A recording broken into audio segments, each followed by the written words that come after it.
Hey everyone, thanks for listening. My name is Dr. Amar Ali. I'm giving you a talk today about homeopathy and kind of the general medicine view of this subject. So let's start with what is homeopathy. It was created in 1796 by Samuel Hahnemann, and he had a couple of theories. One was that like cures like.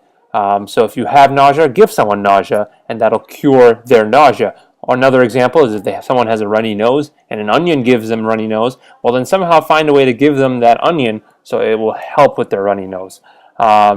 His second principle assumes that the serodilution process used for homeopathic remedies renders them more potent.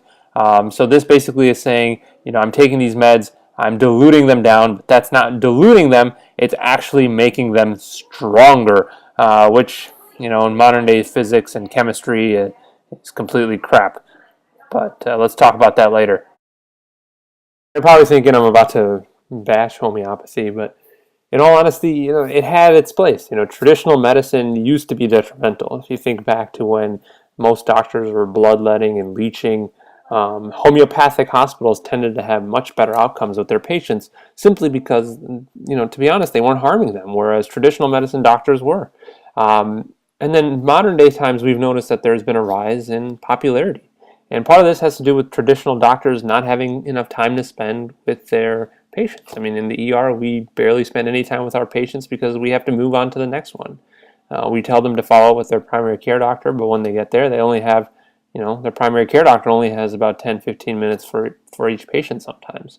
So if you go to a homeopathic doctor, I mean, they spend a lot of time. They explain things to families, they provide emotional support, and so that's kind of why this is caught on. And also another reason is the side effect profile. Obviously, our medications, in modern day medicine have side effects, and I'll go into kind of how to compare this with homeopathic meds in a second. But obviously these medications have side effects. People have suffered from these side effects. There's been a lot of people that are over medicated. They're on way too many meds, and so this whole thing has led a lot of people to be, seeking other things. And obviously, there's the whole natural movement these days where people assume that something is natural and must therefore be better than you than something is not natural. And these are kind of some of the things that we should keep in mind when dealing with patients who subscribe to homeopathy. So now let's go into the shadiness of homeopathy.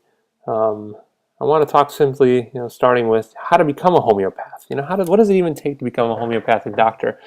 So I got this from one of the websites here, and it shows that at the turn of the century, there were 22 homeopathic medical schools in the United States. Okay, now all these 22 original schools are gone, but given recent demand and popularity, a lot of schools have popped up and training programs have popped up claiming to be able to properly teach people how to become homeopathic physicians. Now, how do these schools get their accreditation? Well, here's one of the sites that I found. It was the Accreditation Commission for Homeopathic Education in North America, and they only had 2 schools listed. So where are the rest of the schools, and who accredits them? And I found a listing of several dozen schools with just a basic Google search. And here's a list of them, and none of these schools pan out.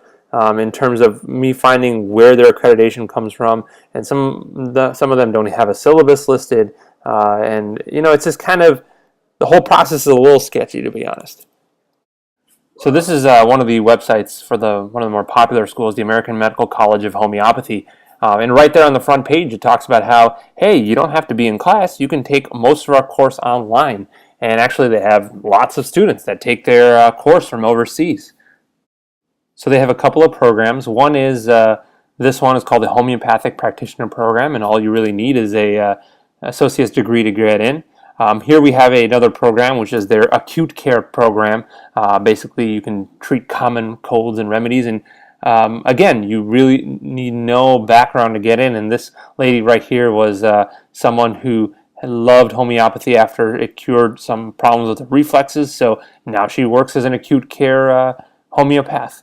And the last program they have is their practitioner program, and this is their meat and potatoes. And if you notice, they have some prereqs that you have to do if you're not a licensed practitioner already, and they include anatomy and whatnot. But interestingly enough, none of those courses need to be taken until you're basically almost done with your training. So I took this off of one of the homeopathic websites. It talks about how they're finally trying to get accredited boards. So far they have them in Connecticut, Arizona, and Nevada. And the primary reason they have these boards is so that their practice would be judged by their own peers and not by conventional doctors. Shady. And to add to the shadiness, a lot of doctors these days are finding new safe haven in Arizona, for example. A lot of traditional doctors who are losing their licenses for one reason or the other have realized they can go to Arizona, get a DEA license, and provide regular medications and prescribe them. And they're even allowed to perform minor surgeries, such as a vasectomy. So that's absolutely crazy if you think about it. And actually, if you look at the bottom of the screen, I think this is also kind of funny that you'll see an MD and then you'll see an MDH. But notice how the H isn't capitalized. They want you to focus on the first two letters. Also, I just think that just adds to the kind of the shape. These are examples of two of those doctors from Arizona. These guys actually got penalized for whatever reason on their license, and then ended up coming to Arizona and getting their homeopathic license and being able to prescribe again. But then they screwed up once they got there.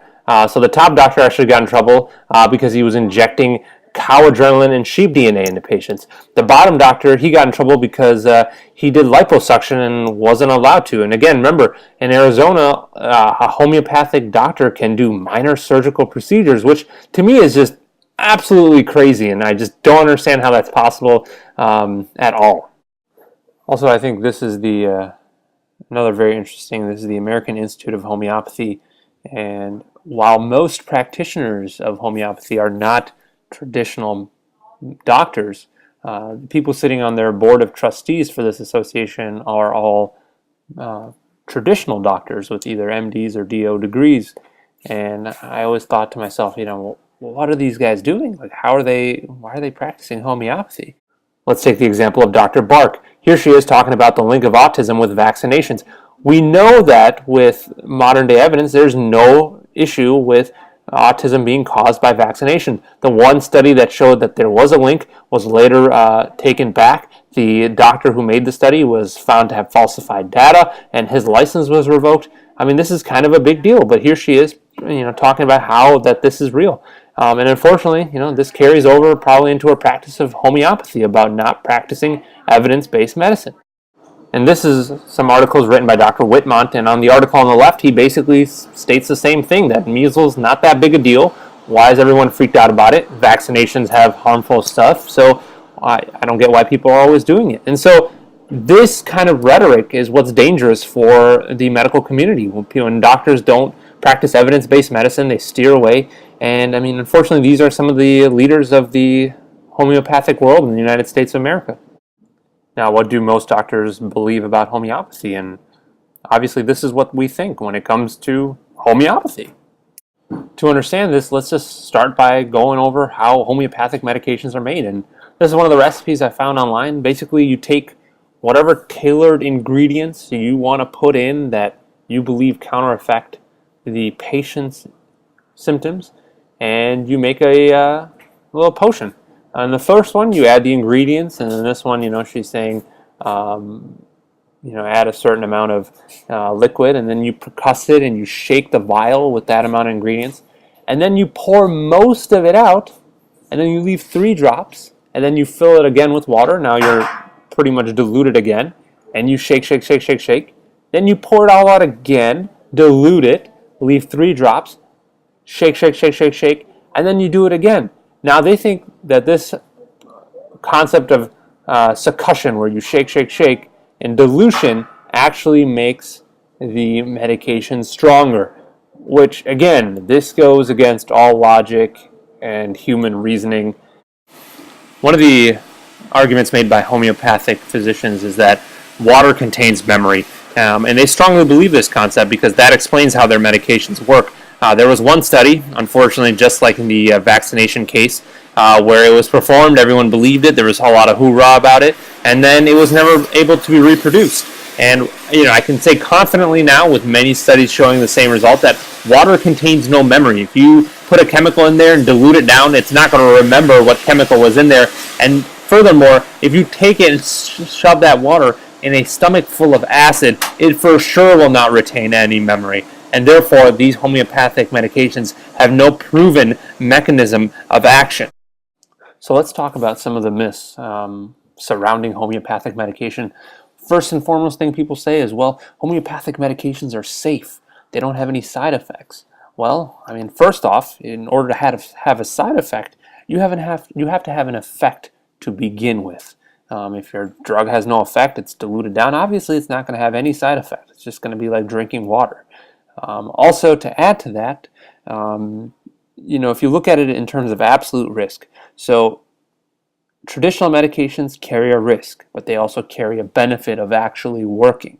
When you take something that has all risk and no reward, that to me is a much worse medication, even given how small the risk could be, than a traditional medication.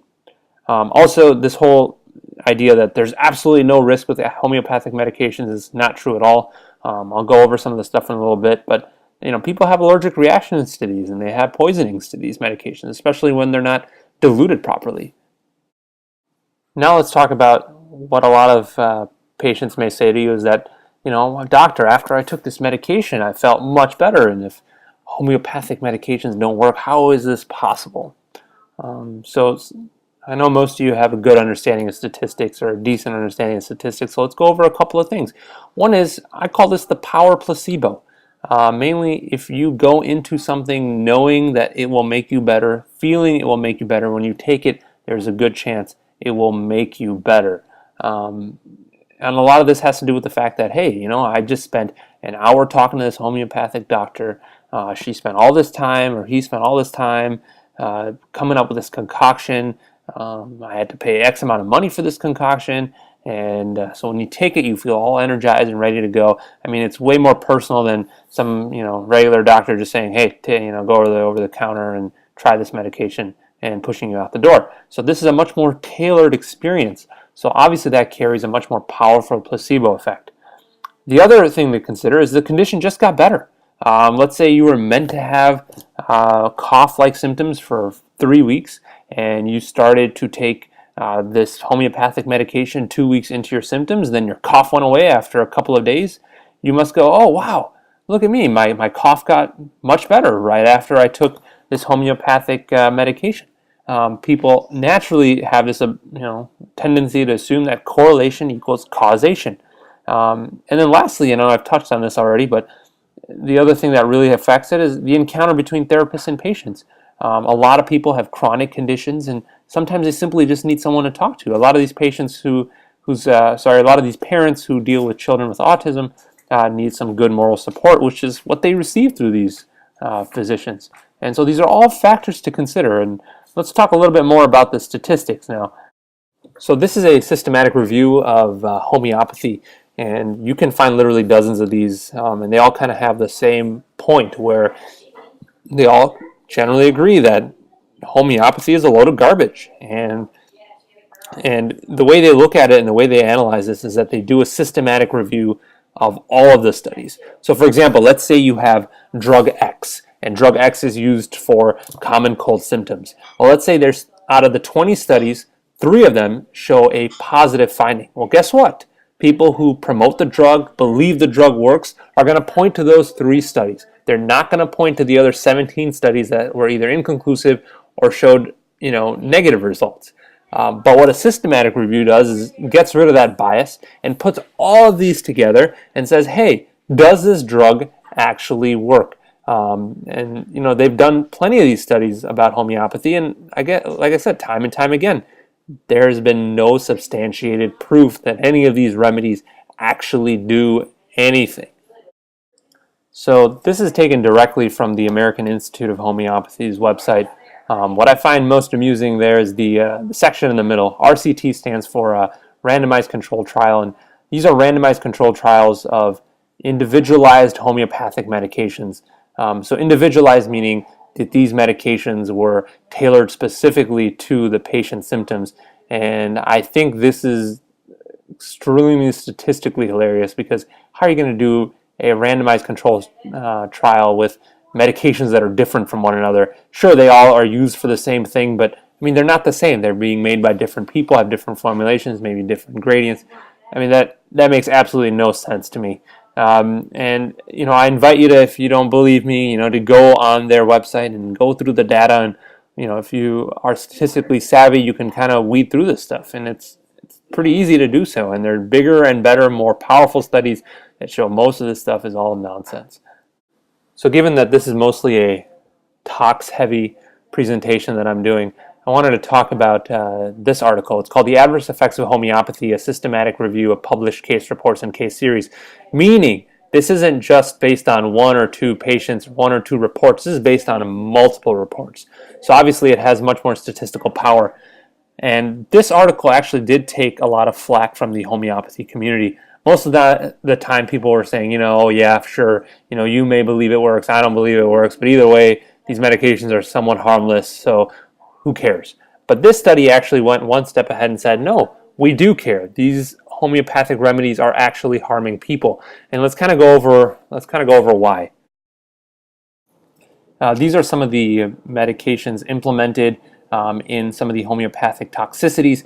If you go through these lists, you'll find crazy things like mercury, lead, arsenic, poison ivy. It's no wonder some of these medications have pretty bad adverse outcomes. Let's start with arsenic. This is a study showing homeopathic treatment affecting individuals with arsenic toxicity. This is some of the most common listed effects. It basically affects almost every organ system, and it can be pretty bad. From hematologic to renal to GI to CV to CNS side effects.